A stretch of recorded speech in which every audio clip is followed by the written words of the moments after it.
merci de m'avoir invité. Je suis ravi de parler en français. Ça me change parce que je suis obligé de parler en anglais à chaque fois. Et je vais essayer de vous expliquer pourquoi Jeunesse a des produits uniques et qu'ils ne sont pas réplicables dans le monde et on est les seuls à les avoir. Alors, d'abord, c'est quoi Jeunesse? Quand les gens vous demandent euh, c'est qui Jeunesse? On n'est pas des vendeurs de compléments alimentaires, on n'est pas des vendeurs de soins de cosmétiques, on n'est pas des vendeurs d'anti-âge, on est ce qu'on appelle des gens qui vont promouvoir Generation Young. Alors, il faut bien dire ça, c'est un mot anglais, Generation Young, et c'est un peu l'envers de Young Generation, c'est-à-dire la jeune génération. Que je vous explique un petit peu ce que ça veut dire. Aujourd'hui, la plupart du temps, quand on parle d'âge chronologique. Autrement dit, on arrive à un milieu de la vie où on passe brutalement de l'état d'adulte à l'état de senior. On les appelle aux États-Unis les 50 plus. Et ça, c'est une idée qui devient obsolète aujourd'hui. Elle devient obsolète parce qu'aujourd'hui, on parle d'âge biologique, d'âge cellulaire, et c'est à l'intérieur de la cellule qu'on va déterminer l'âge que nous avons. Donc il n'y a plus cette espèce de hiatus, cette espèce de séparation brutale entre les adultes et les seniors, mais quelque chose de beaucoup plus subtil qui va faire rentrer des critères dont on va voir un petit peu les différents éléments. Et c'est de ça que nous, on veut parler chez Jeunesse. Alors, aussi l'avantage, c'est qu'on a une société qui s'appelle Jeunesse, qui a donc un nom français, alors que la société est purement américaine et que les fondateurs ne parlent pas un seul mot de français. Bon, c'est ça le paradoxe avec Jeunesse, et on en a beaucoup d'autres de paradoxes. Donc, on va parler d'âge biologique, on va parler de Generation Young, et c'est ça Jeunesse. Pour comprendre de quoi on parle, il faut d'abord comprendre pourquoi on vieillit. Quels sont les critères qui font qu'on vieillit, entre parenthèses, inexorablement, mais plus pour longtemps inexorablement. Alors on vieillit en général pour trois raisons qui toutes se trouvent à l'intérieur de notre noyau. Il y a trois causes majeures de vieillissement. La première, c'est au niveau de l'ADN, des dommages que peut subir l'ADN tous les jours. Pour vous donner une idée, notre ADN subit 1 million de dégâts par jour. 1 million de dégâts par jour. Néanmoins, notre système est tellement perfectionné que ce million de dégâts est immédiatement réparé dans la seconde qui suit. Et c'est très bien. Heureusement, parce que sinon on ne vivrait pas 3 secondes.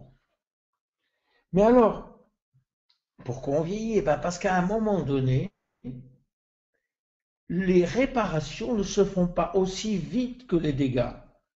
Alors il y a une espèce de dette qui s'affiche, on attend, on est sur la liste d'attente des réparations. Le problème, c'est que nos cellules, elles se divisent tous les jours des centaines de milliers de fois.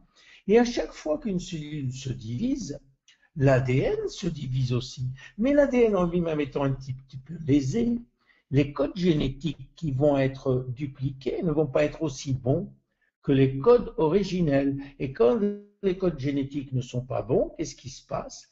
Eh bien, les protéines qui sont fabriquées, qui sont la mesure ultime ou l'objectif ultime de l'ADN, eh bien, ne sont pas bonnes. Et quand les protéines ne sont pas bonnes, c'est soit la maladie, soit le vieillissement. Et ça, c'est un problème majeur, les dégâts de l'ADN et la vitesse de réparation. Le deuxième problème qu'on a, c'est toujours au niveau de l'ADN, c'est au niveau du bout des chromosomes. Les chromosomes sont protégés par une espèce de bout de lacet qu'on appelle les télomères. Ces bouts de lacet protègent nos chromosomes de toute effraction, de toute attaque. Néanmoins, on sait qu'à chaque duplication, pardon, à chaque division cellulaire, on perd un petit bout de ces télomères. Et au bout de 50 divisions, eh bien, il n'y a plus de protection. Et donc, les chromosomes sont plus protégés. La cellule part en suicide cellulaire, on appelle ça l'apoptose, ou alors elle part à la retraite. On appelle ça la sénescence cellulaire. Excusez-moi.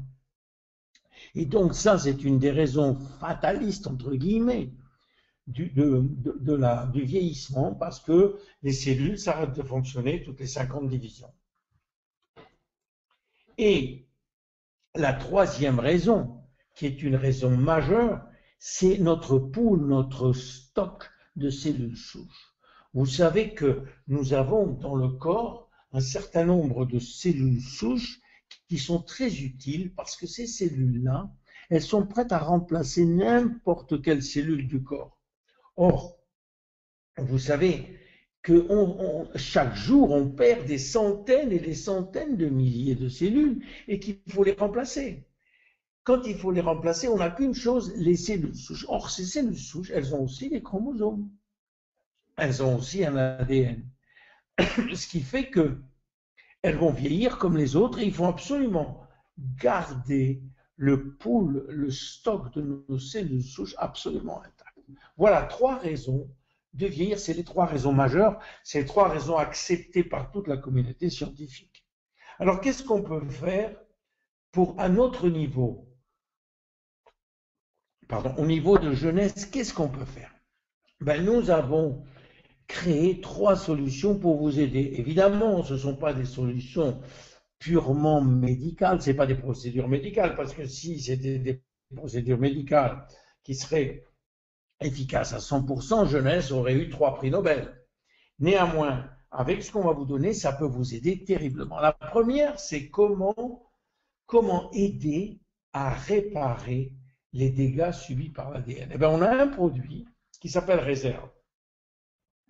Ce produit, il s'appelle réserve parce que dans le mot réserve, en fait, c'est l'abréviation de resveratrol. Et je vais vous indiquer pourquoi resveratrol est bon. Je vous signale au départ, comme je vous l'ai dit, qu'on va se concentrer sur la réparation de l'ADN et non pas sur les dégâts. Les dégâts, ils sont beaucoup trop larges, beaucoup trop mondiaux, beaucoup trop environnementaux pour qu'on s'attaque à eux. On préfère attaquer la réparation et pouvoir réparer aussi vite que les dégâts se font. Alors, il y a une histoire, c'est ce qu'on appelle le secret du resveratrol, qui est assez intéressant et qu'on a utilisé pour notre produit réserve. Ce qu'il faut savoir, c'est qu'il y a une théorie qui a été prouvée partout, qui s'appelle la théorie de la restriction calorique. Ce qui veut dire quoi? Qui veut dire que si on mange moins, on reste en vie plus longtemps. On vit plus longtemps. Autrement dit, si on mange 40% de calories en moins tous les jours, évidemment en gardant les proportions d'acides aminés, d'acides gras essentiels et de protéines qu'il faut, eh bien, on va vivre 30% de plus. Et ça, c'est une théorie qui a été prouvée sur des millions de souris. Mais aussi, elle est applicable à l'être humain. Parce qu'en fait, on trouve ce type de population dans beaucoup d'îles dans le monde, notamment au Japon, à Okinawa, en Italie, en Sardaigne, dans des îles grecques, en Californie. On trouve des centenaires et comme par hasard, quand on interroge ces centenaires, on s'aperçoit qu'ils mangent 40 à 45% de moins que la population normale. Entre autres, parce qu'ils prennent des oméga 3, ils prennent aussi beaucoup d'autres choses. Donc, il est certain que la restriction calorique entraîne une augmentation de la longévité. Le problème, c'est pourquoi. Pourquoi la restriction calorique augmente cette longévité? Eh bien, il faut savoir que notre système de vie, la nature, a donné la priorité à la survie de l'espèce. Ça veut dire quoi, ça? Ça veut dire que tant qu'on va bien, on a des gènes qui dorment et qui ne se réveillent pas, ce qu'on appelle des gènes de survie, des gènes qui sont dans notre cerveau reptilien. Et puis un jour, si par hasard on est en danger, ces gènes vont se réveiller. Et le fait de manger 40% de moins de calories est considéré par notre organisme comme un danger. Alors dès qu'on mange 40 à 45% de moins en calories, on a certains gènes qui se réveillent. Et David Sinclair de Harvard a trouvé les gènes qui se réveillaient. Ça s'appelle les sirtuines 1 et les sirtuines 3. Et la restriction calorique active ces gènes. Alors, qu'est-ce qui se passe? Dès que les gènes sont activés, ils vont booster toutes nos fonctions importantes, le cœur, la circulation, les reins, les poumons et surtout le système immunitaire. Donc, ces gènes, en se réveillant, brutalement, elles dormaient, hein, ces gènes étaient endormis, donc ils ne travaillaient pas. On les a dans toutes nos cellules, mais elles dorment. Et tout d'un coup, elles se réveillent et elles font ça. Alors, est-ce que la restriction calorique, c'est pratique? Non, c'est pas très pratique. Parce que la plupart des gens vont refuser de faire ce genre d'exercice tous les jours.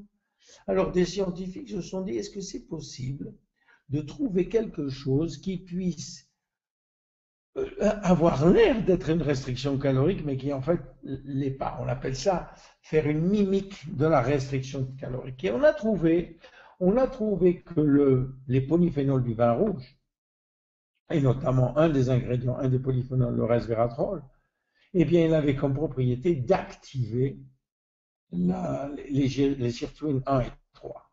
Et ça a été une découverte majeure qui a entraîné des milliers et des milliers de publications sur le resveratrol et sur ses qualités de booster et de régénération. Et c'est ce qu'on a fait, on a utilisé le resveratrol dans nos produits, pas seulement que le resveratrol, et on a eu des résultats magnifiques avec ce produit qui s'appelle Réserve. Parce que ce produit-là, il se conduit comme un antioxydant, et un antioxydant, vous savez, d'oxydation, est l'attaque principale de l'ADN. Donc, on va réparer l'ADN le plus vite possible.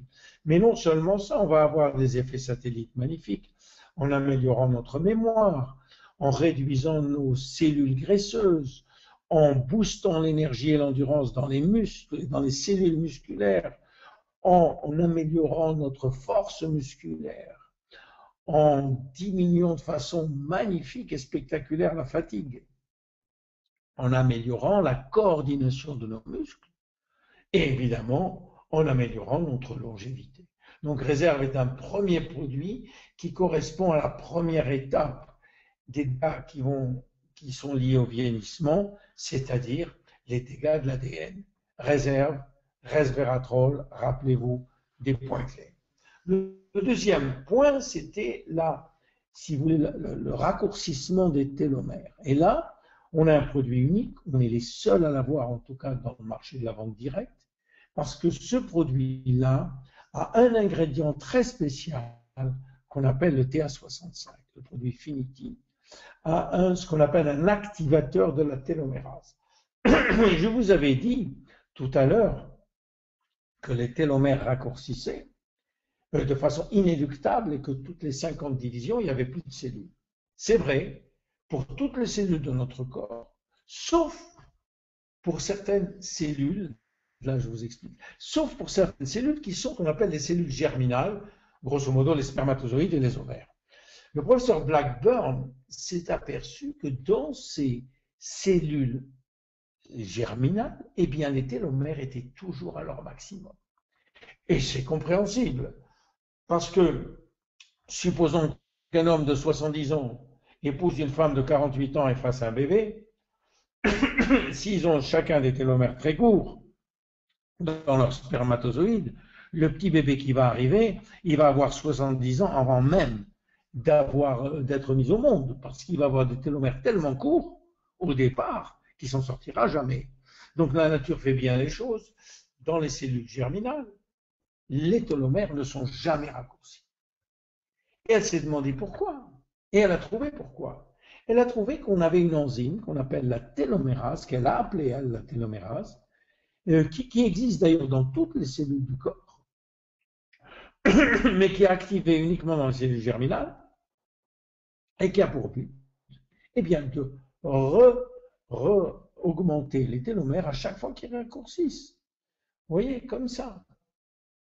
Dès qu'on a une télomérase, eh bien, les télomères grandissent. Et on a prouvé que remettre les télomères à une bonne longueur était, en fait, on rajeunissait au sens littéral du terme. Donc la télomérase, et il y a eu des centaines d'études là-dessus, sur le TA65. Voilà ce qu'elle fait. Dès qu'on prend la télomérase, nos télomères augmentent. Voilà. Et voilà un dessin qui va vous le montrer encore mieux.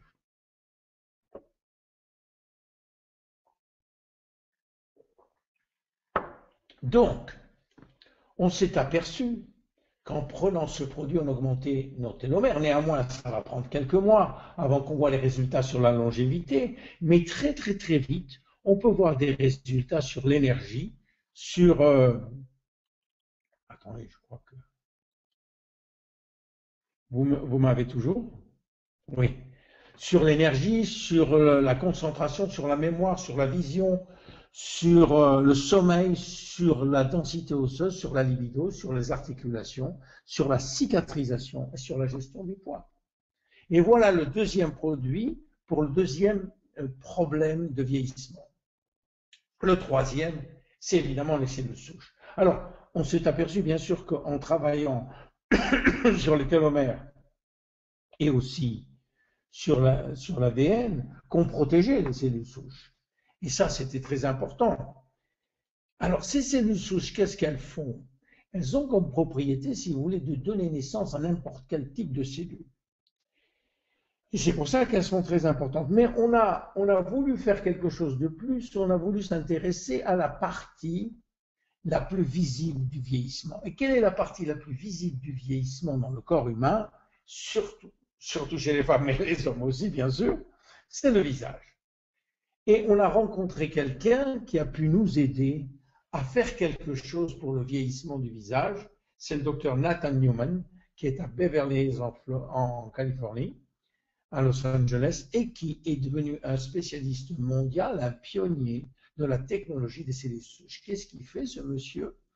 Eh bien, c'est un chirurgien plastique qui fait beaucoup de lipoaspiration, qui extrait les cellules graisseuses et qui réinjecte une partie il enlève la graisse, et il y a beaucoup de cellules souches dans les cellules graisseuses, et qui la réinjecte sur le visage des patients. Alors là, c'est une procédure médicale, bien sûr, mais il a créé pour nous une procédure qu'on met sur la peau. Je vais vous expliquer comment. D'abord, il faut savoir que l'extraction des cellules souches de la graisse est devenue un top dans le monde. Tout le monde sait maintenant qu'on a beaucoup de cellules souches dans la graisse qui sont beaucoup plus faciles à extraire que dans la moelle épinière où on le faisait jusqu'à présent. La deuxième, et ça, ce sont des exemples de résultats qu'il a en réinjectant les cellules souches, mais vous allez sur Dr Newman et vous verrez qu'il y a des centaines et des centaines de résultats qui sont absolument fantastiques. Donc, qu'est-ce qu'il fait? Il extrait la graisse du ventre, puis il va séparer la graisse des cellules souches, mais il ne nous donne pas de cellules souches dans le sérum, il n'y en a pas. Et c'est normal, parce que les cellules souches sont des cellules fraîches, et les cellules fraîches elles peuvent pas vivre sur la peau, il faut qu'elles vivent dans un environnement spécial. Par contre, tout ce qu'il y a dans le sérum est produit par les cellules souches, et je vais vous expliquer comment ça se passe. Quand le docteur Newman fait une lipoaspiration, il garde un petit peu de cellules souches du patient et il la met dans des boîtes de piétrie, et c'est-à-dire qu'elles vont se renouveler par millions pendant une semaine. Qu'est-ce que font ces cellules quand elles sont renouvelées? Elles sont renouvelées dans un environnement qu'on appelle un gel nutritif, et au bout d'une semaine, on prend ce gel, on ne prend pas les cellules souches, on n'en a pas besoin puisqu'elles n'arrivent pas à survivre sur la peau, mais on prend ce gel qui contient des centaines de milliers de facteurs de croissance qui, eux, sont des molécules. Les molécules, elles, peuvent traverser la peau. Et on va parler de ces fameux facteurs de croissance. Ces facteurs de croissance, ce sont des hormones locales, des molécules locales qui sont fabriquées sur ordre des cellules souches. Quand vous prenez deux cellules souches et que vous les mettez ensemble, elles vont donner l'ordre aux cellules, aux autres cellules et à leurs, de fabriquer des facteurs de croissance. Alors, qu'est-ce que c'est que ces fameux facteurs de croissance? Ce sont disons, des molécules qui sont entraînées à faire un job très, très, très spécifique dans toutes les cellules. Elles s'adressent à une partie très spécifique de la cellule et qu'est-ce qu'elles font? Elles vont réparer, elles vont maintenir, elles vont rafraîchir, elles vont remplacer certaines fonctions déficientes de la cellule et en particulier des cellules de la peau. Eh bien, il s'avère qu'on a 200 facteurs de croissance différents dans ce sérum et c'est tout à fait normal maintenant et tout à fait logique qu'on ait des résultats magnifiques parce qu'avec ces 200 facteurs, pratiquement, on peut s'occuper de tous les problèmes de la peau. Voilà ce que c'est que ce sérum.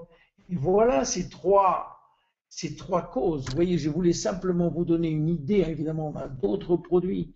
Il y a 3 causes de vieillissement et on a trouvé 3 solutions. Je pense que c'est très élégant ce qu'on a fait. C'est justifié par la science.